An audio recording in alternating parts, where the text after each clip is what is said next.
Pour l'édition 2023 de la Semaine du développement durable, l'agence est allée à la rencontre de lycéennes et lycéens du pays de Saint-Omer pour échanger autour du troisième objectif fixé par les Nations Unies, la bonne santé et le bien-être. Mais de quoi parle-t-on au juste ?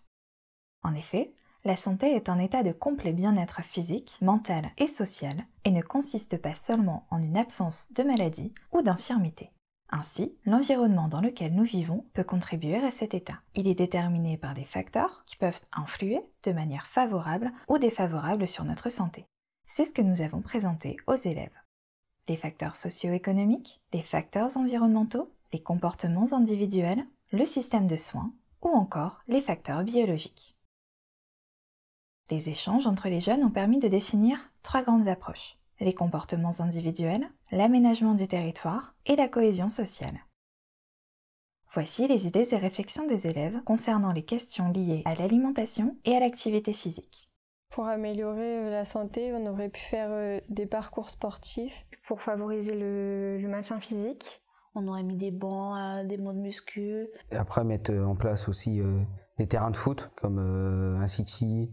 Des salles de sport autour de chez nous pour favoriser le sport. Utiliser moins la voiture, on peut prendre un vélo ou on marche nous-mêmes. Ajouter des pistes cyclables. Pour diminuer la pollution et diminuer aussi la sédentarité, donc pour permettre aux personnes de faire plus d'activité physique, donc de trajets à pied. Prendre le temps de sortir de chez soi, admettons balader son chien. Plus de chemins enherbés, organiser des randos nature. Aménager les chemins pour les activités sportives. Avoir plus d'activités physiques adaptées donc au niveau des personnes en situation de handicap. Avoir une meilleure alimentation. Manger plus sain. Faire une baraque à légumes, puisque dans nos villages on a beaucoup de baraques à frites et c'est pas forcément bon pour la santé ce qu'on y retrouve dedans. Donc on aurait pu faire une baraque à légumes, au moins tout le monde peut manger plus sainement. Ça permet aussi de favoriser les circuits courts. Faire un potager. Pour le côté social, économique et surtout quand on parle de bien-être, on parle de santé et qui dit santé dit amélioration de l'alimentation. Voici les idées et réflexions des élèves concernant les questions liées à l'environnement et à l'aménagement du territoire. Aménager les espaces publics, mettre plus d'espaces verts. On peut mettre des préaux, des bancs, puis planter des arbres. Pour assainir l'air. Pour avoir de l'ombre. Et limiter les grosses chaleurs. Changer les routes aussi. On pourrait aménager les sols pour qu'ils soient plus clairs pour que ça attire moins la chaleur. Parce que le béton, il absorbe la chaleur. Mettre en place des systèmes de sécurité contre les inondations, les fossés. Créer aussi des sols en matériaux perméables. Des pavés joints verts pour filtrer l'eau. Du bitume éponge pour que ça absorbe plus la pluie. Faire des récupérations d'eau pour éviter les inondations et pour les champs pour éviter qu'ils soient secs. Aussi installer de nouveaux systèmes de production comme l'agroforesterie, instaurer de nouvelles cultures qui résistent aux intempéries comme les fortes chaleurs, les pluies violentes. On aimerait aussi mettre plus de végétation pour avoir une meilleure vue, favoriser la vie des animaux. Des bâtiments verts qui sont faits avec des matériaux recyclés. Plus de toitures végétalisées. Pour avoir une bonne isolation naturellement. Plus d'énergie renouvelable, c'est-à-dire les panneaux solaires ou les éoliennes. Remplacer les panneaux publicitaires électriques par des arbres. Diminuer les places de voiture, donc pour laisser plus de place à la verdure. Utiliser moins la voiture, donc moins de pollution. On peut prendre un vélo. La trottinette, le marche à pied. Bus, train. Il faudrait entre guillemets autoriser que les transports en commun dans les villes. Faire plus de covoiturage. Mettre plus de bornes pour les voitures électriques. Développer les pistes cyclables.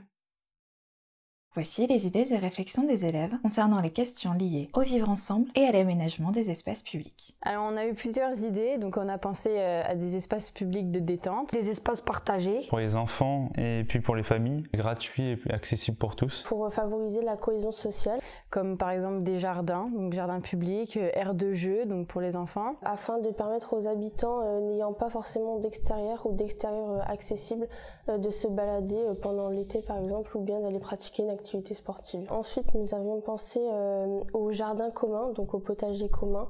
Donc c'est un espace de jardinage partagé où les gens peuvent cultiver des fruits et légumes ensemble. Améliorer les centres de loisirs. Les clubs sportifs pour l'insertion aussi des jeunes. L'éducation pour tous. Il y a des fois où l'éducation c'est compliqué pour les jeunes, donc là ça leur permet aussi de créer un groupe d'amis pour pouvoir faire des sorties.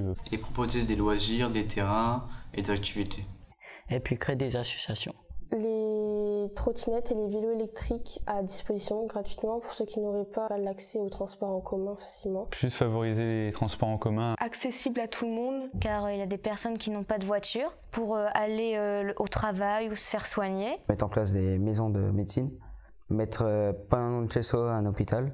Mettre plus d'aides en place. Des aides aussi de logement, des aides pour l'aide alimentaire. Faciliter l'accès à l'emploi donc au niveau des personnes en situation de handicap pour leur donner plus de chances d'avoir un travail car les employeurs qui les reçoivent ils sont pas très réceptifs à leurs demandes. Il faudrait plus favoriser les modes de garde gratuits pour les parents parce que des fois ça pourrait les limiter dû à leur travail. Mettre en place des représentants de quartier, être à l'écoute des citoyens, qu'on soit là à parler.